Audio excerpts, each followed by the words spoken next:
ایک ناک صاف کرنے کا لطیفہ ایک اور بھی ہے.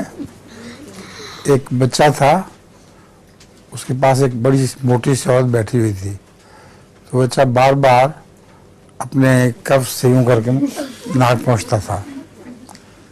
تو اس عورت نے اس سے بچے سے کہا کہ بیٹا تمہارے پاس رومال نہیں ہے, یہ تم کف سے پوچھتے ہو. اس نے کہا ہے تو صحیح, مگر میں نے اپنا رومال آپ کو نہیں دینا, آپ بھی کف سے پہنچ رہے ہیں. السلام علیکم حضور. وعلیکم السلام. میرا نام صادقہ مریم ہے اور میرے والد کا نام مبارک احمد شاہد صاحب ہے. حضور, جو عراق میں جنگ ہو رہی ہے, کیا اسے جہاد کہا جا سکتا ہے؟ کیا جو عراق میں جنگ ہو رہی ہے, کیا اسے جہاد کہا جا سکتا ہے؟ جہاد کی کیا تعریف کی ہے قرآن کریم نے؟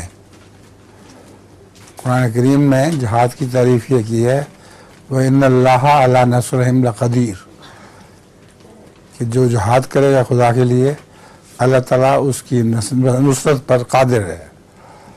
حضرت صلی اللہ علیہ وآلہ وسلم کے جتنے بھی غزوات ہیں ان سب میں خدا تعالیٰ نے آپ کو فتح دی, حالانکہ آپ کمزور تھے اور بہت تھوڑے تھے تعداد کے لحاظ سے. یہ خدا تعالیٰ نے جہاد کی علامت قرار دیا ہے. بس ایک جہاد اور قسم کا ہے, وہ ہے اگر کوئی اپنے مال کی حفاظت کے میں مارا جائے تو وہ بھی شہید ہوتا ہے ایک قسم کا. تو عراقی اس پہلو سے مظلوم ہے, ان کو شہید کہہ سکتے ہیں, مگر جہاد کی اول تاریخ میں نہیں آتے. حضور لطیفہ بھی ہے, لطیفہ بھی ہے.